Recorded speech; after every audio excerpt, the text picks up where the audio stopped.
Today, we will be talking about LEGO DC and why it failed. Now, unlike most LEGO YouTubers, if I'm inspired by someone else, I give credit. This idea is stolen from YouTuber PenPlay, and his video, LEGO DC Superheroes is dead. LEGO action themes are no more. So if you want a more in-depth video on DC's failure, check out his video. My earliest recollection of LEGO DC was walking to Woodfield Mall after a dentist appointment and seeing the 2006 Arkham Asylum. I begged my father to purchase the set for me, but due to our financial situation at the time, he could not afford the set. I left the LEGO store with a LEGO magazine in hand and stared at it for hours, imagining that I owned every set in the catalog. In 2006, the Cape Crusader debuted as plastic self in the LEGO Batman line. In black boxes, the Dark Knight rose from being trapped in a plastic cell, assembling his true identity and modes of transportation. Septuple strong, the sets consisted of the Batman Dragster, Catwoman Pursuit, the Batboat, Hunt for Killer Croc, the Batmobile, Two-Face's Escape, the Batwing, the Joker's Aerial Assault, the Batcave, the Penguin and Mr. Freeze's Invasion, the Batmobile, Ultimate Collector, and the Arkham Asylum. A year later, LEGO dropped the Batcopter, the Chase for Scarecrow, and the Bat-Tank, the Riddler and Bane's Hideout. The final wave of the LEGO Batman theme consisted of 4 sets: Batman's Buggy, the Escape of Mr. Freeze, Robin's Scuba Jet, Attack of the Penguin, the Batcycle, Harley Quinn's Hammer Truck, and the Tumbler, Joker's Ice Cream Surprise. After a 4-year hiatus, the DC line returned, but instead of just focusing on Batman, the theme covered various heroes across the DC universe, with 6 primary sets, 3 polybags, and 3 ultra builds. In 2012, iconic heroes made their first ever wide release debut, with Superman, the Man of Steel, and lasso swinging Amazonian, Wonder Woman. 2013, the year was quite movie-centric, with 3 Man of Steel sets, 1 Dark Knight Rises set, and 2 comic book based sets with our first Aquaman minifigure. 2014 debuted 5 wide release sets with the introduction of the world's fastest man, the Flash, and paradigmatic military off-road tank, the Tumbler. The polybags were also quite splendid, with 2 being micro-scale Batman vehicles and the other 2 consisting of the pliable Plastic Man and the last surviving Green Martian from Mars, Martian Manhunter. 2015, regarding variation, was one of the strongest years for DC, with 7 wide release sets covering Intergalactic Police Force, Green Lantern, the Teen Titans crew, Level 12 Intellect Brainiac, the Ruler of Apocalypse Darkseid, and Super Level Genius Gorilla Grodd. The sets range from amusement parks to iconic DC vehicles. The following year might be defined as one of DC's worst years, at least regarding the first half. The beginning of the year gave us Batman vs Superman sets, Mighty Micros, and one of the worst Batman sets ever, the classic TV series Batcave. The second half of 2016 gave us my favorite sets: Scarecrow Harvest of Fear, Rescue from Ra's al Ghul, and the Killer Croc Sewer Smash. 2017 continued to drop below average sets, most likely because they were based off of underperforming films like the box office failure Justice League. 2018, LEGO DC seemed to be veering back on track and focusing on other prevalent superheroes across the DC universe. Superman and Krypto team up focused on Superman, Krypto, and bounty hunter Lobo. Speed Force Freeze Pursuit fixated on Cyborg,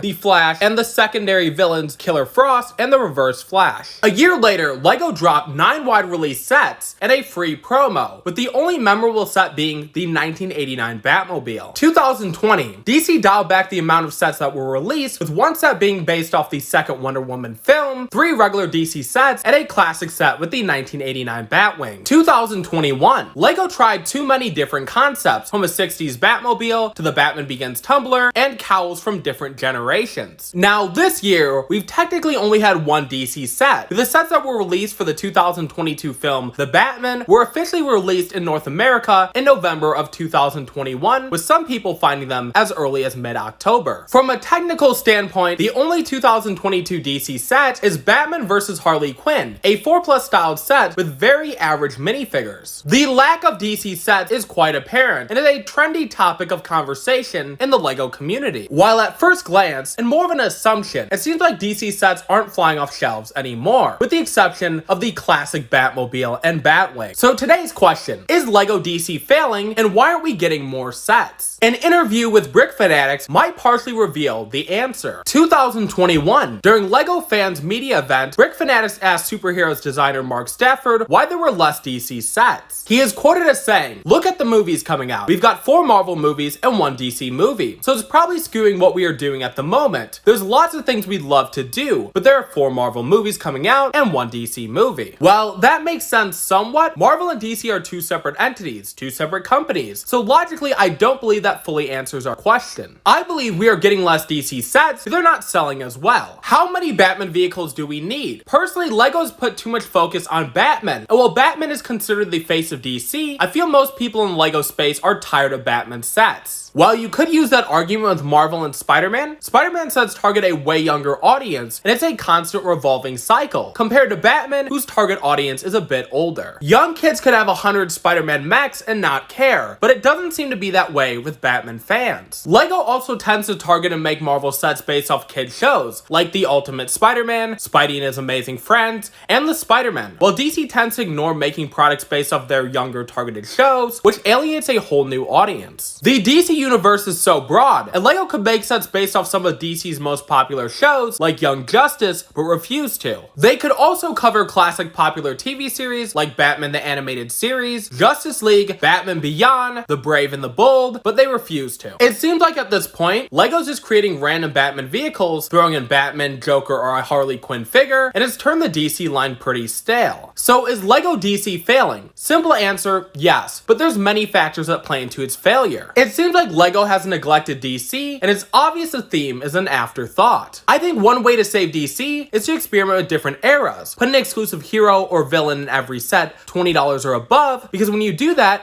you're not only appealing to kids, but you're also appealing to collectors. For a more well-crafted video and in-depth analysis on LEGO DC, don't forget to check out PenPlay's video, LEGO DC Superheroes is Dead, LEGO Action Themes Are No More. I hope you guys enjoyed this video. I'd also love to know what you think. Is the DC line dead or not? Share your opinions in the comments below. I'm Brother from Another Brick. You guys are awesome and well, have a great day.